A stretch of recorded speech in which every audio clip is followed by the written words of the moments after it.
A motorcycle that looks like it's missing half its parts somehow became one of the most successful bikes Triumph has ever built.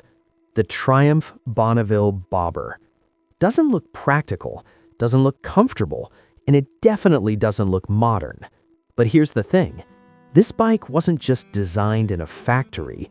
Its story started decades earlier, in garages, backyards, and dusty workshops, long before Triumph ever decided to build one.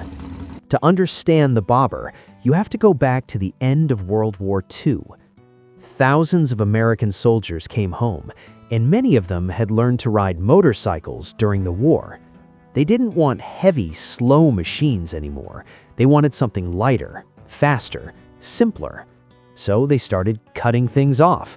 Fenders, gone. Extra parts, gone. Anything that didn't make the bike go faster, removed.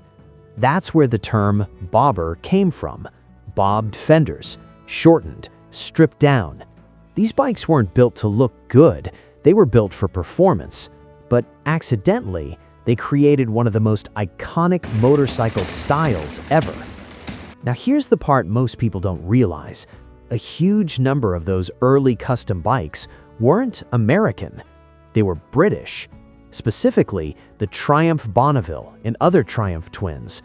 In the 1950s and 60s, Triumph motorcycles were massively popular in the United States, and there were a few very simple reasons why builders kept choosing them. They were lighter than most American bikes, they handled better, and the engines were simple, reliable, and easy to work on. That made them perfect for modification. If you were building a custom bike in your garage, you didn't want it to be complicated. You wanted something you could strip down, rebuild, and actually ride. Triumph gave you that. By the 60s and early 70s, Triumph wasn't just part of the custom scene, it was one of the foundations of it. Bobbers, choppers, desert sleds, a huge percentage of them started life as Triumphs. Not because Triumph told people to customize them, but because the bikes made it easy. They had clean frames, compact engines, and a raw mechanical feel that builders loved. Some of the most iconic custom motorcycles ever built started as Triumphs. But here's the interesting part. Triumph itself wasn't leading that movement. Riders were. Builders were. The culture grew on its own, and for decades, Triumph never really claimed it. Fast forward to modern motorcycles. Everything became better on paper. More power, better brakes, advanced electronics. But something changed. A lot of bikes started to feel too perfect, too smooth, too refined. And for a lot of riders, that wasn't the point anymore. They didn't just want speed, they wanted character. They wanted something that felt mechanical, raw, and real. So the custom scene came back, hard. People started building bobbers again, choppers again, old-school style bikes with modern reliability. But there was a problem. Building a custom bike isn't easy. It takes time, money, skill, and if you get it wrong, you end up with something that looks good but doesn't run right. This is where Triumph did something smart. Instead of chasing trends, they looked backward. They looked at their own history and realized something most people overlooked. For decades, people had been turning Triumphs into bobbers. Not Harleys, not random bikes. Harleys, not rands. That wasn't a coincidence. That was identity. And for the first time, Triumph decided to actually lean into it. Not copy the custom scene, but build something that felt like it came from it. But there was a problem. Bobbers aren't supposed to be perfect. They're supposed to be personal, rough around the edges, a little imperfect, built by hand. Factories don't work like that. Factories are about precision, consistency, mass production. So how do you build a bike that feels like a one-off custom on a production line? That's the challenge Triumph had to solve. The answer became the Triumph Bonneville Bobber, and everything about it was designed to create one illusion, that this wasn't a factory bike. The rear looks like a hardtail, but it actually has hidden suspension underneath. The seat floats, just like old garage-built bobbers. The design is stripped down, no unnecessary parts, no visual clutter. Even the stance of the bike, low, aggressive, minimal, was carefully engineered to feel hand-built.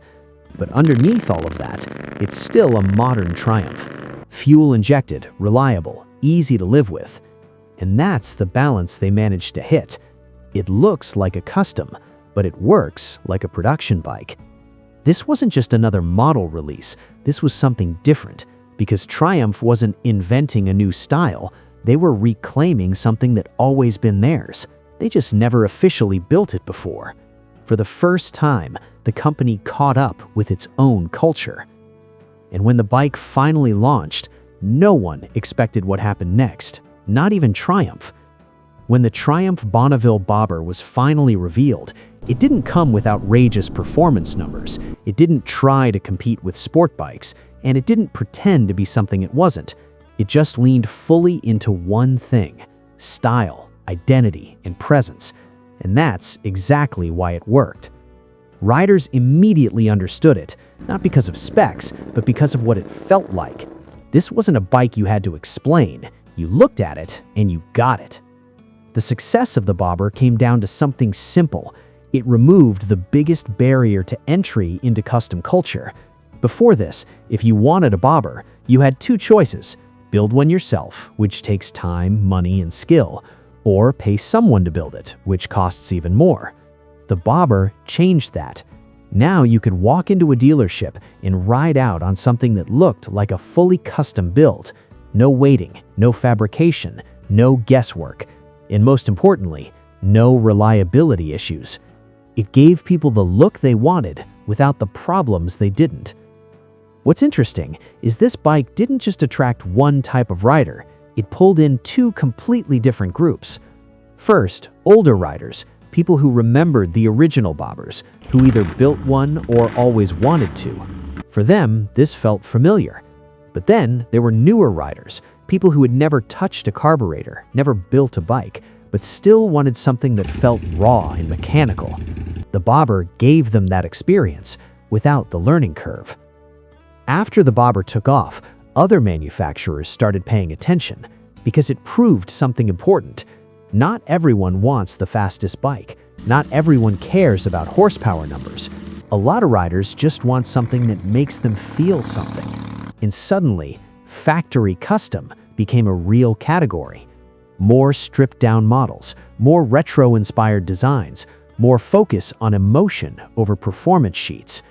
Triumph didn't just launch a bike, they shifted the direction of the market.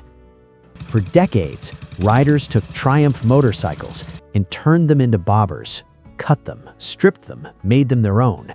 And Triumph just watched, until one day, they finally built one themselves. The difference is, this time, you didn't need a garage, you didn't need tools, you didn't need years of experience. You just needed to turn the key and ride.